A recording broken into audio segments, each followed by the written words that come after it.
네, 오늘은 우리 그리스도인의 생활이라고 하는 제목으로 함께 말씀을 나눠보기를 소망합니다. 사도 바울은 복음을 듣고 예수님을 믿으며 살기로 결단한 새 사람을 옷 입은 자의 이 실생활적인 대한 측면에 대해서 계속 권면을 이어갑니다. 그 가운데 오늘 읽은 본문은 너희가 속한 공동체적 측면에서 어떻게 행동할지를 권면하고 있습니다. 크게 두 부분으로 나누어 보면은 가정이라는 공동체와 그리고 자신이 속한 사회에서의 공동체에서 새 사람인 그리스도인의 모습을 어떻게 나타내고 너희가 거기서 어떻게 행동하라라고 할 것을 알려줍니다. 오늘을 우리가 살아가는 그리스도인이라고 할 수 있지 않겠습니까? 오늘을 살아가는 그리스도인 영일의 성도님들에게 이 원리를 우리가 함께 나누면서 귀한 영적 교훈으로 들리고 영적으로 믿음의 결단이 있기를 주님의 이름으로 소망하고 축복합니다. 우리 먼저 18절과 19절 다시 한번 함께 한 목소리로 읽어보도록 하겠습니다. 아내들아 남편에게 복종하라. 이는 주 안에서 마땅하니라. 남편들아 아내를 사랑하며 괴롭게 하지 말라. 아멘.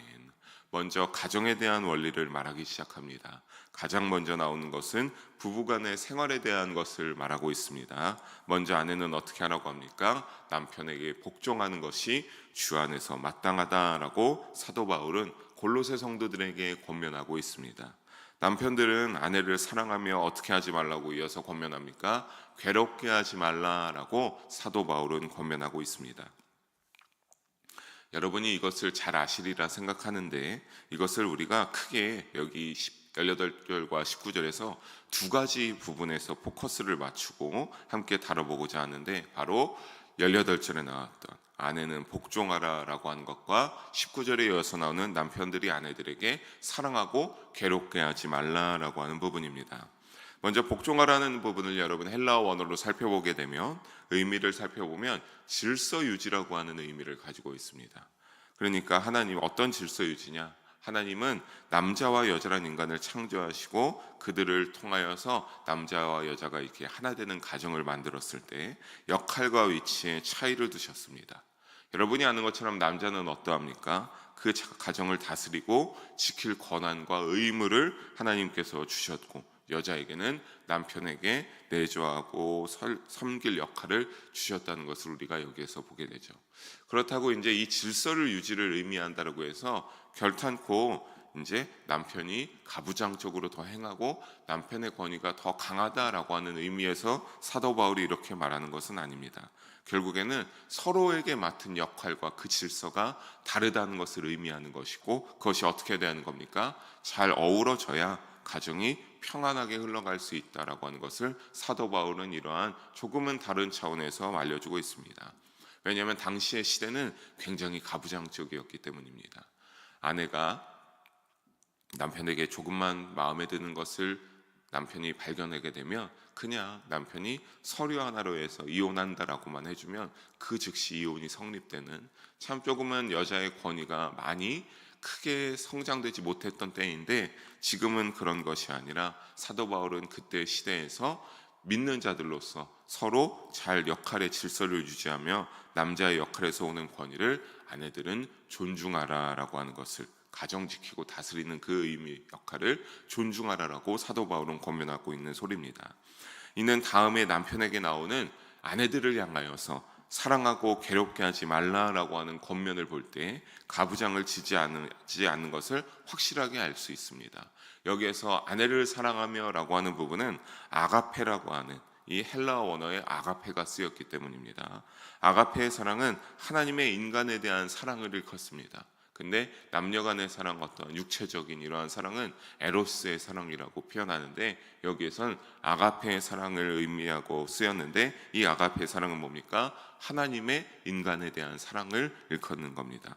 하나님의 인간에 대한 사랑은 어떻습니까, 여러분? 인간들이 서로 남녀가 사랑한 것과는 조금 다른 모양새의 사랑이죠. 왜냐하면 값없이 예수님까지 내어주는 희생적 사랑이 바로 하나님이 보여주시는 사랑이기 때문에 그렇습니다. 이러한 것들을 볼 때 이것처럼 어떻게 하라고 하는 겁니까? 하나님이 자신의 아들까지 내어주는 인간을 향하는 희생적 사랑을 보여준 것처럼 남편들은 아내에게 어떻게 해야 된다라고 하는 겁니까? 더욱더 자기 아내를 이것처럼 사랑해라 라고 하는 것을 말하고 괴롭게 하지 말라라고 하는 이 권면에서 가부장적인 구조가 아니라는 점은 더욱더 분명합니다. 아내를 사랑하되 괴롭게 해서는 안 된다. 하나님이 보여주는 내 몸과 같이 희생적인 그런 마음으로 아내를 사랑해야 할 것을 사도 바울은 말하고 있습니다. 즉 남편의 권위는 사랑 안에서 행해져야만 하는 것을 우리가 알 수가 있게 되는 것이죠.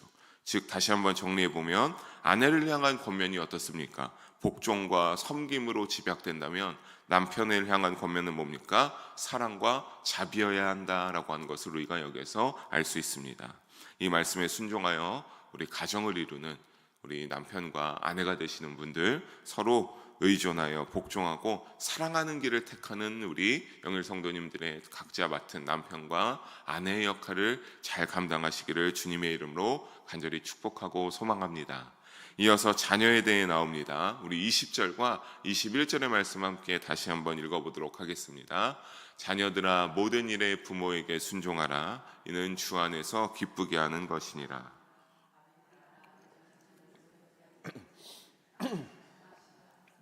아멘.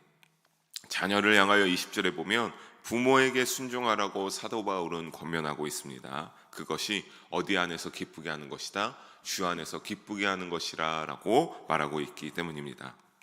다만 우리가 이 20절 부분을 보면 우리가 좀 헷갈릴 수가 있죠.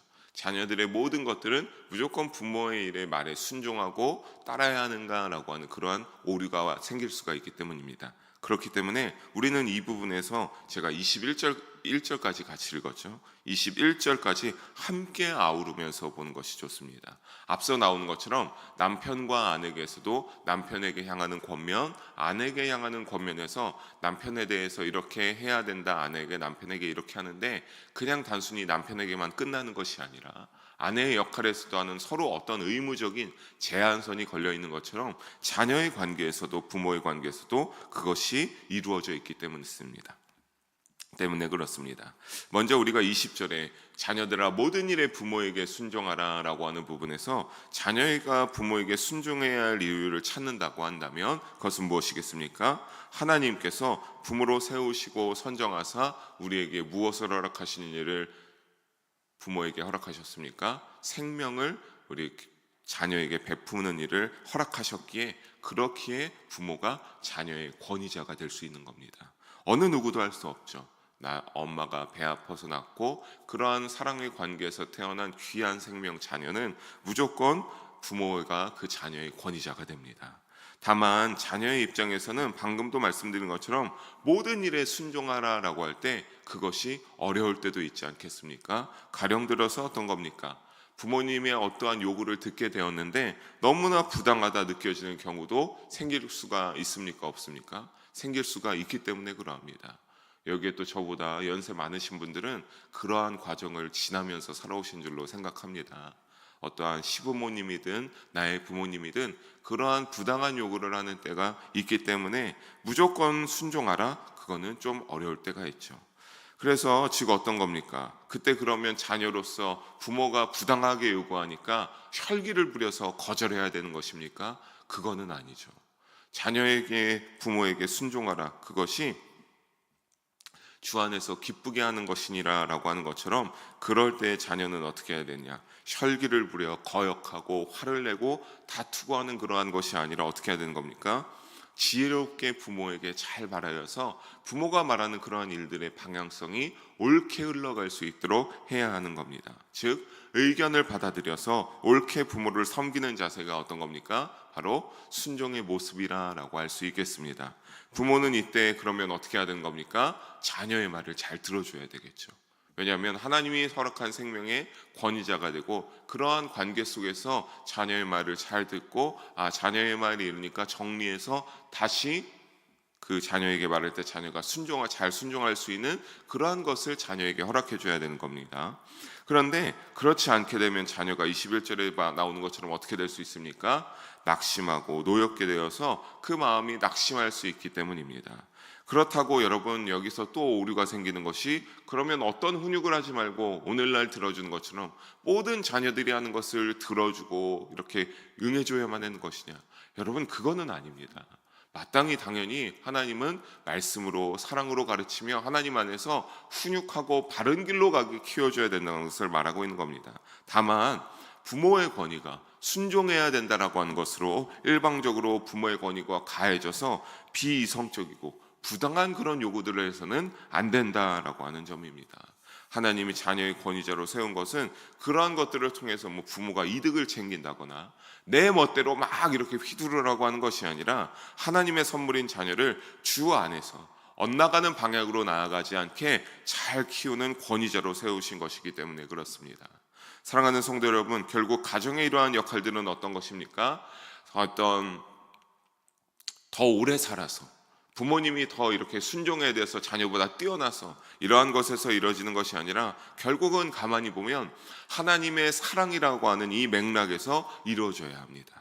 관계를 위한 각 남편, 아내, 자녀에게는 다 거룩한 의무가 있음을 우리가 살펴보게 되죠. 다만 일방적인 것은 없습니다. 남편이 섬김을 받고 존중을 받기 위해선 하나님의 그러한 희생적인 사랑으로 아내와 자녀들을 사랑해야 되고, 부모가 자녀에게 부모의 뜻을 순종하게 하기 위한다면 자녀가 주님 안에서 모든 것을 보면 주안이라는 타이틀이 또 붙어있는 것을 보실 수 있죠. 그냥 부모의 지혜로 나의 잘난 어떤 판단을 하는 것이 아닙니다. 물론 그것도 필요한 것이지만 주님 안에서 서로의 거룩한 의무를 가지고 일방적인 것이 아니라 그렇게 서로의 역할에 배려하고 존중하여서 오직 주 안에 거하면서 하나님의 사랑을 실천하고 하나님의 영광 받으시는 아름다운 가정을 이루어 가시는 우리 모든 영일 성도님들 되시기를 주님의 이름으로 간절히 소망하고 축복합니다. 이어서 이제 공동체에 대한 권면을 이어갑니다. 공동체에 대한 권면을 이어가는데, 우리에게는 사회에서 우리가 마땅히 해야 할, 여러분이 사회의 위치에서 공동체에서 회사에 들어가서 해야 하는 이러한 위치에서 좀 살펴보면 좋겠고, 여기에서 사도 바울은 종이라는 계급을 있음을 고려하면서 권면하고 있는 것을 우리가 또 잊지 말아야 됩니다. 그렇다고 해서 오늘 말씀에서 사도 바울이 현실적인 제약과 이런 것이 있음을 알고 있기에 노예제도를 폐지해야 된다 이런 말은 하지 않습니다. 여기에 보게 되면 인간의 심령을 복음으로 변화시키는 데 목적이 있고, 이를 벌을 위한 노동을 하는 사회 공동체에 우리는 들음으로써 적용해 볼 수가 있겠습니다. 함께 우리가 이것을 나눠보도록 하겠습니다. 먼저 사도 바울은 말합니다. 우리 22절 화면에 나와 있는데 함께 읽어보도록 하겠습니다. 다시. 종들아, 모든 일에 육신의 상종들에게 순종하되 오직 주를 두려워하여 성실한 마음으로 하라. 아멘. 저도 이 말씀대로 제가 속한 교회 공동체에서 부교역자로 사역하면서 열심히 행하려고 노력하고 그렇게 힘을 내면서 나아갔었습니다. 여기서 말하는 육신의 상전들에게 순종하되 눈가림이 아닌 어떠한 마음으로요? 주님을 마치 섬기는 두려워하는 성실한 마음으로 너의 육신의 상전들에게 그렇게 대하라 라고 합니다.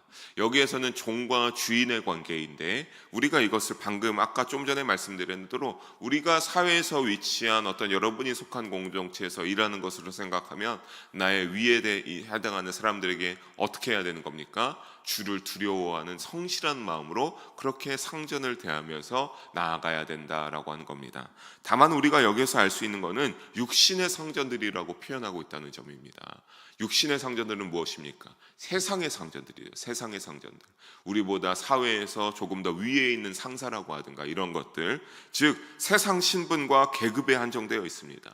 결국 참된 상전은 누구밖에 없습니까, 여러분? 하나님밖에 없음을 하나님의 백성으로 살아가는 여러분의 믿음이라면 이것은 반드시 잊지 말아야 할 명제입니다. 여러분이 늘 최우선으로 여기고 정말 참된 상전은 누구밖에 없다는 겁니까? 하나님밖에 없다고 하는 겁니다. 여기에서 말하는 세상의 상전들, 육신의 여러분이 세상에 속하여서 공동체에서 내가 임금을 받기 위해서 노동을 할 때 사도 바울은 이러한 마음으로 너희에게 일하고 하라고 하는 겁니다. 눈가림이 아닌 주를 두려워하는 성실한 마음으로 이렇게 나아가라라고 하는데, 이것이 어떤 것인지 이어서 나오는 말씀들에 더욱더 자세하게 일러줍니다. 23절을 보게 되면 육신에 한정된 것이니 죽게 하듯 성실한 마음으로 임하라고 합니다. 이렇게 하면 24절을 이어서 보면 무엇이 있다라고 합니까? 너희가 기업의 상을 누구한테 받는 겁니까? 주께 받을 줄 아나니. 이러한 성실한 마음으로 일하게 되면 하나님이 어떻게 하신다라고 하는 겁니까? 너희에게 기업의 상을 준다라고 하는데, 여기에서 기업의 상은 무엇입니까? 하나님 나라에 들어갈 수 있는 특권을 의미하는 겁니다. 그러니까 우리가 세상의 공동체에서 노동을 하면서 살아갈 때 성실한 마음으로 주님께 하듯 열심히 나의 달란트를 발휘해서 그렇게 노동을 하면서 살아가면 하나님이 어떻게 하신다라고 합니까? 야, 잘했다라고 해서 하나님 나라의 특권을 우리 그리스도인들에게 상으로 허락하신다라고 일러주고 있습니다. 이것을 우리가 좀 더 쉽게 하면, 왜 하나님께서 기업의 상을 주께 받을 줄 알라고 사도 바울을 통하여서 그것이 주 그리스도를 섬기는 것이라고 말하는 것입니까? 왜 이렇게 되는 것입니까? 하는 일을 여러분 열심을 내어서 여러분이 성실성을 인정받게 되면 언제가 여러분 가운데 어떠한 순간들이 일어나기 때문에 그렇습니까? 여러분이 나의 믿음을 드러내는 그리스도인으로서 나의 모습을 드러낼 수밖에 없는, 나의 본질을 드러날 수밖에 없는 순간들이 있기 때문에 그렇습니다. 그러면 어떻게 했습니까? 상자들은 저 사람이 그렇게 그리스도를, 예수님을 믿는 사람이어서 열심히 성실성을 가지고 순수한 마음으로 그의 열심을 내었고 일을 잘하였구나 라고 하면서 그들이 그리스도인을 보면서 어떻게 하는 게 되는 겁니까? 믿는 사람은 다르구나 라고 하면서 우리의 그러한 성실한 모습을 통하여서 주님이 영광을 받게 되기 때문입니다. 결국 이러한 것들의 모습을 통하여서 누가 영광받고 누구를 섬기게 된 겁니까? 우리의 그러한 죽게 하는 성실한 모습들이 주님께 영광을 돌리고 주님이 우리를 통하여 섬김을 받게 되는 놀라운 일들이 일어나기 때문에 그렇게 믿음으로 살아가는 것이기에 무엇을 받게 된다? 하나님 나라의 특권이라는 기업의 상을 받을 수 있다라고 사도 바울은 권면하고 있습니다. 또 이것은 늘 어떻습니까? 주님이 보고 계십니다. 주님이 보고 계시기에 가능한 것이죠. 주님이 보고 계시니까 너가 이렇게 달란트로 성실하게 살고 나에게 영광을 돌리는구나 라고 늘 보고 계시다는 사실도 또한 잊으시면 안 됩니다. 왜냐하면 다음에 나오는 말씀들이 주님이 보고 계시다는 것을 이제 상황에 직면하여서 말씀이 이어지기 때문입니다. 사도 바울이 만약에 너희가 그렇게 성실하게 살아가지 않으면 어떻게 된다고 말합니까? 25절의 말씀 함께 읽어봅니다. 불의를 행하는 자는 불의의 보응을 받으리니 주는 사람을 외모로 취하심이 없느니라. 아멘. 불의를 행하는 자는 보응을 받는다고 합니다. 불의라는 보응을 그대로 받는 것이죠. 여기에서 불의라고 하는 것은 무엇입니까? 어떠한, 쉽게 말하면 성실하게 일하지 못하는 종의 차원도 말하는데, 사실 눈과 입으로 하는 척만 악한 자는 그에 대한 보응을 받게 된다. 성실하게 열심히 일하지 못한 결과가 결국에는 찾아온다라고 하는 것을, 이 열심히 일해야 되는 노동의 어떠한, 여기선 종의 입장이고 우리에게는 일하는 자의 입장에서 해당되는 겁니다. 그것이 왜 그렇습니까? 하나님이 주는 사람을 외모로 취하시지 않기 때문에, 우리의 안에 있는 중심을 보시기 때문에, 그러니까 앞서 나오는 성실함이 여기로 이어지는 겁니다. 성실함이라는 것은 우리의 마음 가운데 있어서 그것으로 성실하게 우리가 이것이 외면으로 이어져서 일할 수 있는 것이 아니겠습니까? 그렇기 때문에 너희가 이 중심을 다해서 그렇게 할 때, 성실함은 그 사람의 내면에서 나오기 때문에 하나님이 이를 근거로 판단하시기 때문에 그렇습니다. 근데 이 25절의 위치가 굉장히 절묘합니다. 왜냐하면 다음에 4장 1절에 바로 이 종들의 위에 대한, 상전들에 대한 내용이 나오기 때문에 그렇습니다. 상전들에 대해서는 어떻게 하라고 합니까? 마지막 4장 1절 함께 읽어보겠습니다. 상전들아, 의와 공평을 종들에게 베풀지니 너희에게도 하늘의 상전이 계심을 알지어다. 아멘. 종들만이 아니라 상전들도 어떻게 해야 되는 겁니까? 그 위치에 받은 달란트로 앉아서 있다고 한다면 의와 공평을 행하라고 사도 바울은 권면하고 있습니다. 무엇을 의와 공평으로 행해야 합니까? 상전이란 위치에서 가지고 있는 재력이나 힘, 성실함으로 얻은 것을 그냥 그렇게 부리기만 하는 것이 아니라 성실함으로, 좋은 마음으로 그렇게 어떻게 해야 해라? 의와 공평으로 너희가 밑에 사람들에게 행해야 된다라고 하는 것을 알려주고 있습니다. 곧 의와 공평이라는 단어가 여기에서 또 우리가 추가된 것을 알 수 있죠. 왜냐하면 어떻습니까? 더 높은 위치이기 때문에 더 큰 책임감을 사도 바울은 부과하고 있고, 특히나 하늘의 상전이 계심을 알지어다. 여기에서 하늘의 상전은 누굽니까? 하나님이 됨을 우리가 잊으면 안 됩니다. 즉 그 노동자들에게 성실함으로 인하는 것이 하나님이 늘 지켜보시다고 제가 종들의 입장에서 말한 것처럼, 상전들도 어떤 겁니까? 똑같이 하나님이 잘 지켜보고 헤아리고 계시다라고 하는 것을 우리가 잊어서는 안 되는 겁니다. 즉 어떤 겁니까? 종이나 상전이나 결국에는 자기 위에 더 어떤 자가 있음을 깨달아야 된다, 높은 자가 있음을 깨달아야 되는데 그것은 누가 되십니까? 결국엔 이건 모든 것들 중에 앞서 말씀드린 대로 참된 상전은 누구밖에 없습니까? 하나님밖에 없음을 잊지 말면서 겸손하게 성실하게 살아야 간다라고 하는 그러한 모습을 사도 바울은 하나님의 사도 바울의 말씀을 통해서 권면하고 있음을 알 수 있습니다. 사랑하는 성도 여러분, 어떤 자리든 무슨 역할이든 겸손하고 성실함으로 화답하는 여러분의 믿음의 여정이 되시기를 주님의 이름으로 부탁드립니다. 말씀을 정리합니다. 사랑하는 성도 여러분, 사도 바울의 권면에서 우리는 하나님의 가정에서, 직장에서 어떻게 행해야 되는지에 대한 그리스도인의 생활에 대하여서 알아보았습니다. 결국에는 어떤 겁니까? 겸손함과 성실함으로 하나님의 말씀에 순종하는 모습이 그리스도인이라는 신분으로 구별되어 살아가라라고 하는 것을 사도 바울은 권면하며 촉구하고 있습니다. 사랑하는 성도 여러분, 주어진 가정에서의 여러분의 역할에 잘 오늘 말씀에 따라 순종하시고, 사회에서의 역할도 또 오늘 말씀에 따라 순종하셔서 오늘 말씀 가운데 여러분이 깨달은 믿음대로 감당하시는 믿음의 여정이 되시기를 주님의 이름으로 축복합니다. 기도하시겠습니다. 사랑의 하나님 아버지, 귀한 말씀 나누게 하심을 감사합니다. 오늘 말씀대로 깨닫는 은혜를 더하여 주심에 감사하니 깨달은 대로 살아가 그리스도의 생활이대로 잘 살아가게 하여 주시고 하나님께 겸손함과 성실함으로 영광 돌리는 우리 모두가 되게 인도하여 주시옵소서. 감사드리며 사랑이 많으신 우리 주 예수님의 이름으로 기도드립니다. 아멘.